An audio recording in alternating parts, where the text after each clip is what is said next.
जब श्री कृष्ण भगवान 1 वर्ष के हो गए और जब वह पलटने लगे, तब नंद महाराज ने श्री कृष्ण भगवान का जन्मोत्सव मनाने का निश्चय किया। तब उन्होंने विद्वान ब्राह्मणों तथा ऋषियों को उनका जन्मोत्सव संपन्न कराने के लिए आमंत्रित किया और वैदिक मंत्रों के उच्चारण के साथ श्री कृष्ण का भगवान का जन्मोत्सव संपन्न कराया।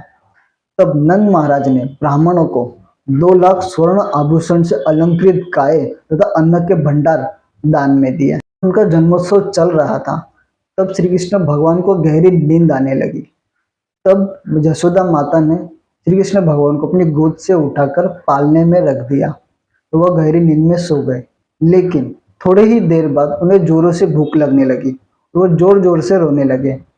लेकिन यशोदा माता के गृह कार्य में व्यस्त होने के कारण उन पर श्री कृष्ण भगवान पर ध्यान नहीं गया। तो श्री कृष्ण भगवान ने यशोदा माता का अपने पास ध्यान आकर्षित करने के लिए अपने पैरों को जोर जोर से पालने पर पटक रहे थे। जो ही वे पटकने लगे, पालना टूटकर चूर चूर हो गया। तब वहां पर आए हुए सभी ग्वाले तथा गोपिकाएं उस पालने के पास आए। पालने के पास आने के बाद सारे लोग अलग अलग कहने लगे कि यह पालना कैसे टूटा होगा, किसने तोड़ा होगा। लेकिन जहाँ वहाँ पालने के पास जो छोटे छोटे बच्चे थे, बच्चों ने कहा कि यह पालना श्री कृष्ण भगवान के पैर लगने से टूटा है। तब यशोदा माता ने श्री कृष्ण भगवान को अपने गोद में लिया और अपना दुग्धपान कराने लगी। जन्मोत्सव संपन्न होने के अगले ही दिन कंस ने अपने एक राक्षस मित्र तृणावत को एक बवंडर के रूप में नंद महाराज के घर भेजा। जब तृणावत नंद महाराज के घर आया, तब श्री कृष्ण भगवान पालने में लेटे हुए थे। तब तृणावत श्री कृष्ण भगवान को अपने कंधों पे बिठाकर दूर आकाश में ले उड़ा।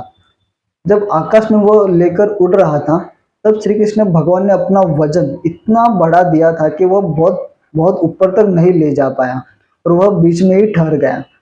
तब मौका मिलते ही श्री कृष्ण भगवान ने तृणावत के गर्दन पर जोर से प्रहार किया। उस प्रहार से तृणावत की आंखें तथा जीभ बाहर आ गई और वह जोर से धरती पर गिर गया और उसका शरीर चूर चूर हो गया। तृणावत जो ही धरती पर गिरा हुआ था, तब श्री कृष्ण भगवान उसके शरीर पर प्रसन्नता पूर्वक बैठकर खेल रहे थे। और जब यह दृश्य गोपिकाओं ने देखा, तब गोपिकाओं ने तुरंत जाकर श्री कृष्ण भगवान को उठा लिया और अपनी गोद में ले लिया। लीला पुरुषोत्तम भगवान श्री कृष्ण के अंतर्गत तृणावत का उद्धार नामक 7वें अध्याय का भक्ति वेदांत तात्पर्य पूर्ण हुआ। हरे कृष्णा।